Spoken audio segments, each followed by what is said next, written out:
Jacob, first, I loved all your reporting last night, and I loved especially the note about Governor Walz's family members not being totally sure what they were supposed to do up there. Do they wave? Where do they go?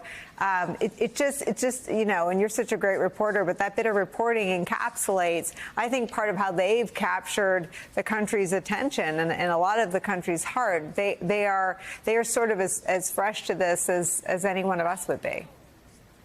Nicole, it was, thank you, first of all, but it was a remarkable vantage, and I'll introduce you to my friends in just one second. It's a remarkable vantage point from which to experience Governor Walz's speech last night, and to get to see his sort of extended family up close for the first time. And just to remind our viewers, I was basically down at the corner of the stage, and a large contingent of the family, including, I think, well, probably some cousins, we were kind of like this, like my friends from the South Carolina delegation, and they were saying to me, essentially, I don't know what to do with my hands when I go up on the stage. Am I supposed to wave? One of them was wearing flip-flops. Remarkably normal is how I would describe it. And as I told you the other day, having a mom from Minnesota, the other kind of stuff that they were talking about is the state fair in Minnesota starts this weekend, and we're very excited to go to the state fair.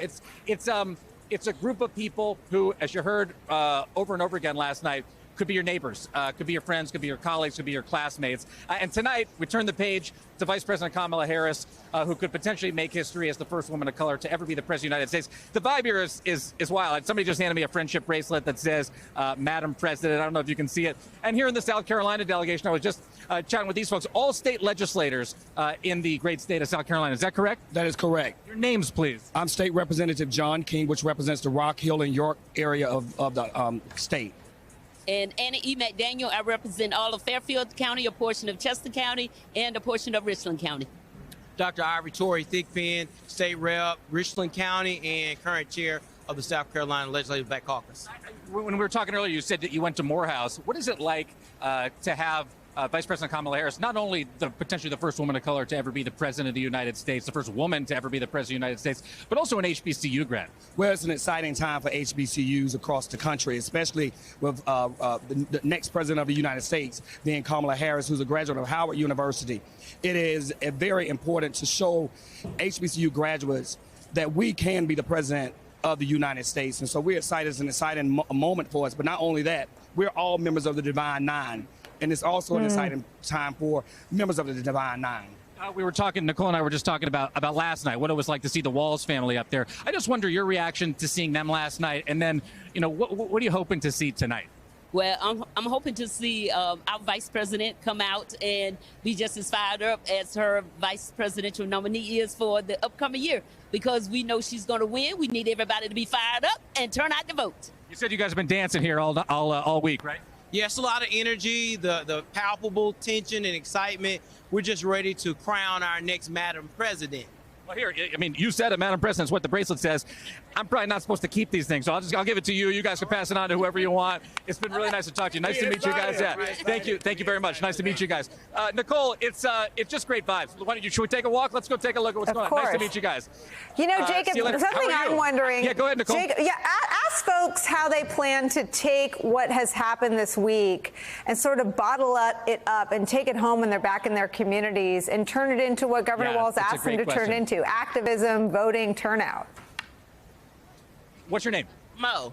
Mo Jacob. Jenkins. Nice to meet you. Hi, nice to meet you. Are you a delegate? I am. I'm from Texas, the great city of Houston, the best city in the world. The best city in the world. Last night we heard Governor Walz basically say, Nicole Walz and I were just talking about, we want to see some action. We want people to get out. Michelle Obama said 2 nights ago, I bet you can remember, do something, right? Yeah. You know, the message has changed from when first President Trump and Hillary Clinton were running against each other, former President Trump.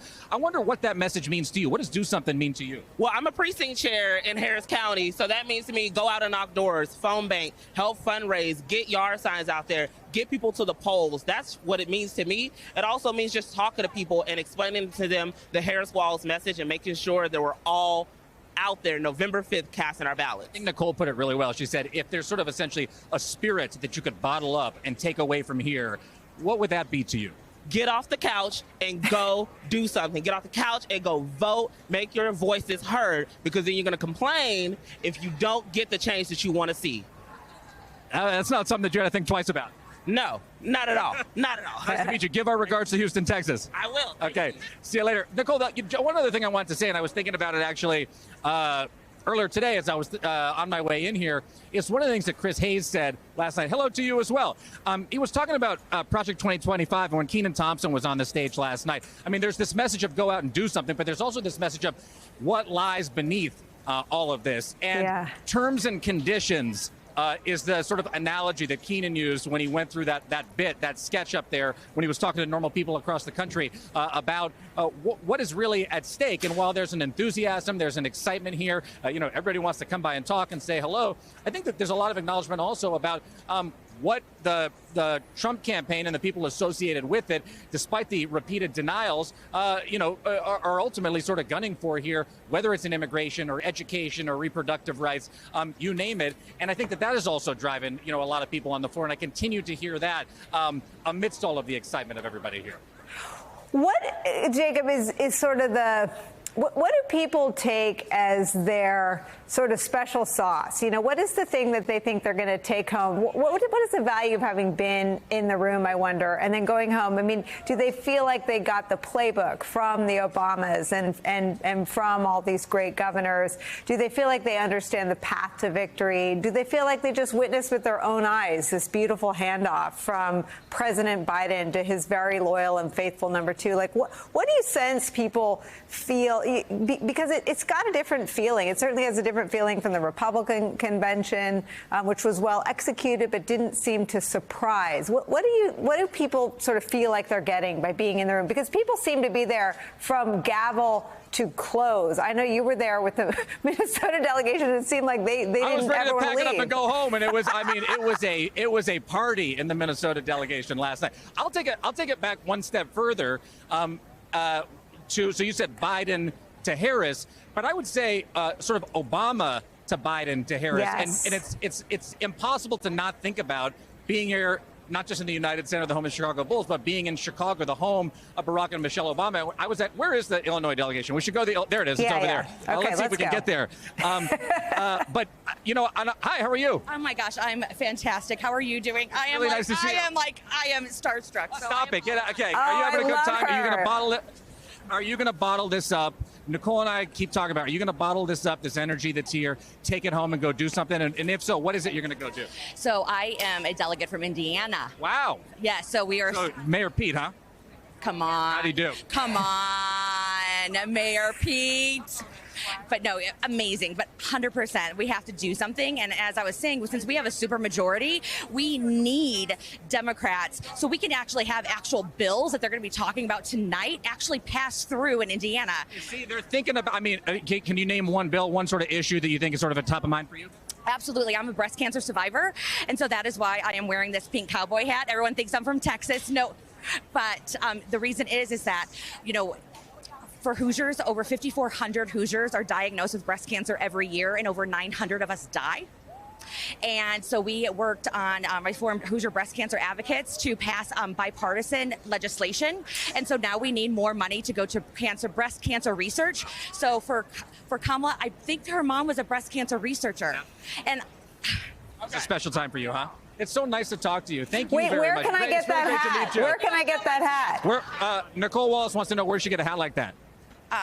Well, I decorated it myself, and I will say that I am. I'm gonna give you my card. You got to email me, and I'm gonna get Nicole Wallace a version of that hat. Okay, here, right now. Let's do it. Don't forget. Don't show my number on TV though. Okay, we're going. Okay, we're going to the Illinois delegation. Illinois. Okay, let's go. We got to go. Sorry, excuse us, guys. How are you? But I was thinking, and I was on a run today, and I went through the park where President Obama held that amazing acceptance rally, speech, victory celebration when he won back in 2008. And it was hard not to think about this morning while I was running through Chicago what this means for this city. And it's a torch pass, not just from Biden to Harris. Sorry, guys. But from Obama to Biden to Harris. And I think particularly for the Illinois delegation, it means something really special to them. We're almost there, guys. Sorry, we're just on our way to Illinois. Excuse us. Jacob, let me ask you about something that our colleague Joe Scarborough said. He said this is a transformed Democratic Party. I mean, this is sort of the house that the Obamas built. His vice president, Kamala Harris, was knocking doors for him in 2008. That was sort of, people were reminded of their ties. There has to be a lot of pride in this Illinois delegation. That's what that's sort of what I'm getting to here as well. I'm so sorry for interrupting you guys. Is this the Illinois delegation? Illinois delegation? Okay, a couple seats back. Illinois delegation? We are. How much pride do you all have? We're live on MSNBC. So sorry to come up to you. I'm Jacob. Hi, Jacob. I'm Myra. Nice to see you. How much pride do you have in this time and in this moment, in this city that the Obamas once called home? That this torch is being passed from the Obamas to the Bidens to now Vice President Harris. Well, it's very emotional for us, for women especially, to see in our lifetime to see a woman president possibly be elected. We're very emotional. And believe me, it's going to be one of those nights tonight with a lot of tears. Bring the tissues. We're all gonna be when we get back home working hard to make sure that this first African American female gets in the White House. We're super proud of her. It stems back to local communities and especially communities of color, where we feel that someone who understands our needs and the social needs that happen in communities of color across the United States. And what you said is what we've been talking about for the last however many minutes.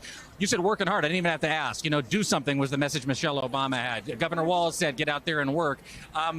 It just seems to be top of mind for everybody right now. Everybody's going to hear. We're going to be probably working in Wisconsin. It's pretty close. We're going to send busloads of volunteers over to Wisconsin to help over there to turn that state blue. So you're not just going to rest here in Illinois and let it happen. No, we're not. We're not going to we're not going to sit down and say we got it. We're going to go help somebody else get it.